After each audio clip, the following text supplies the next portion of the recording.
Today, I want to take a moment to remember the legendary British and American actress, model, humanitarian, and simply a woman with a huge heart, Audrey Hepburn. She became an Oscar winner and one of Hollywood's most beautiful actresses in history. She was only 63 when she passed away, but the Hollywood legend managed to accomplish so many good deeds that others might not achieve in 100 years. It's well known that she was the muse of the famous designer Da Vinci and that she ended her acting career to dedicate herself to helping UNICEF. But what might you not know about this stunning woman? I've gathered 6 lesser-known facts about Hepburn that you'll find intriguing. It's no secret that Hepburn was actively involved during World War II, working to support the resistance. Her mother, originally from the Netherlands, believed it would be safer in her homeland, so they moved there during the height of the war. Although the Netherlands remained neutral, the Nazis still invaded. Audrey, like thousands of others, came close to dying from starvation when the Nazis prohibited food deliveries. And while, many years later, her slender figure was admired by millions of women, her delicate body was actually the result of malnutrition during her youth. According to some reports, Hepburn did everything she could as a teenager to support the resistance. She later recalled how she once danced for an audience who couldn't applaud, for fear of being discovered and punished by the Nazis. The money she earned as a ballerina went toward the fight against the enemy. Like other Dutch children, Audrey had to work hard. She worked as a courier for resistance members. The Germans didn't suspect children of aiding the uprising, so they weren't searched. Despite Audrey's brave actions, it's impossible to ignore the fact that her parents supported the Nazis. Although Hollywood tried to conceal the truth, the fact remains. Joseph, Audrey's father, who left the family when she was very young, and her mother, Ella, were members of the British Union of Fascists. In 1935, they made a grave mistake. They traveled to Germany with other members of the organization. Among them were the notorious British aristocrats, the Mitford sisters, who were later imprisoned for their support of Nazism. After the divorce, Ella continued to support Nazi Germany and even went back to participate in rallies in Nuremberg. After her trip, she wrote a glowing review of the event for the popular fascist publication The Black Shirt.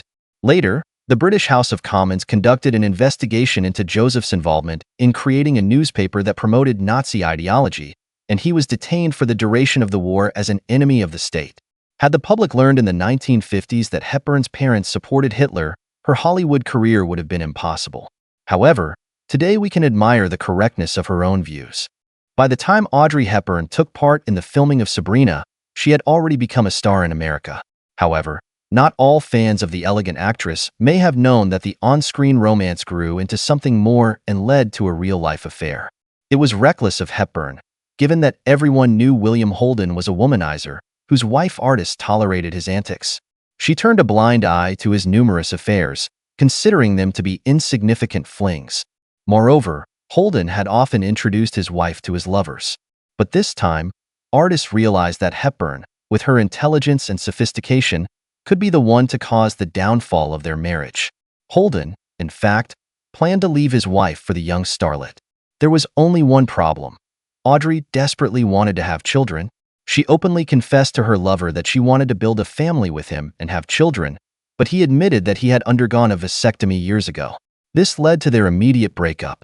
Soon after, Audrey began dating actor Mel Ferrer, who, like her, wanted to create a proper family. However, Paramount was concerned that rumors about the romance between Holden and Hepburn would make their way to the press. As a result, they pressured Hepburn and Ferrer to publicly announce their engagement at a party at Holden's mansion, where his wife was also present. This was likely one of the most awkward moments of Audrey's life. We all remember the iconic image of the irresistible Marilyn Monroe when she sang Happy Birthday to President John F. Kennedy on his 45th birthday. A year later, Hepburn performed the same song at his birthday, but her look was the complete opposite of the sweet blonde bombshell. Hepburn appeared more refined and elegant. Additionally, Truman Capote, the author of Breakfast at Tiffany's, had originally envisioned Monroe for the lead role in the film, as she seemed a better fit for the character of a call girl. Therefore, the character of Holly was altered to better suit Hepburn. Nevertheless, the film turned out to be a great success. Interestingly, both actresses had relationships with President John F. Kennedy at different times. When Kennedy was still a senator and unmarried, he briefly dated Audrey. Marilyn, on the other hand, became his mistress after he had already become president and was married to Jacqueline. Audrey Hepburn was one of those rare individuals who won an Emmy, a Grammy, an Oscar, and a Tony Award. She is one of only 14 people to achieve such heights. Hepburn received the Oscar for Best Actress for her role in Roman Holiday, 1953. A year later, she won the Tony Award for Best Actress in the play On D. She was posthumously awarded the Emmy and Grammy. It's worth noting that she was considered an average singer, as her voice was not strong enough for musicals. However, she won the 1994 Grammy for Best Children's Album, where she narrated fairy tales. Additionally, Hepburn was the recipient of 3 Golden Globe Awards and 3 BAFTA Awards. Hepburn was an elegant, petite, and delicate woman who could have made a beautiful Peter Pan in a boyish guise. In fact, she was just one step away from landing that role.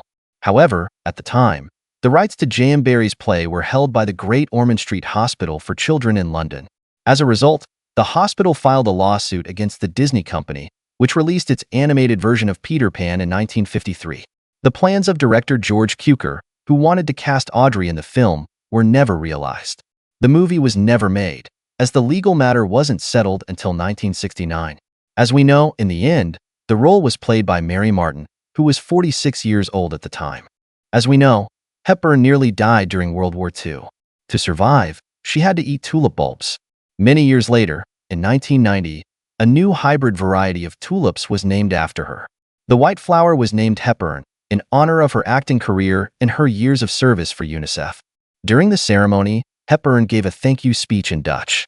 The first Hepburn tulip was given by the actress to her elderly Aunt Jacqueline. This is the kind of woman Audrey Hepburn was, both strong and delicate. Her films are the kind you want to watch over and over again. Do you like the actress? Have you seen any of her films? How did you like Breakfast at Tiffany's?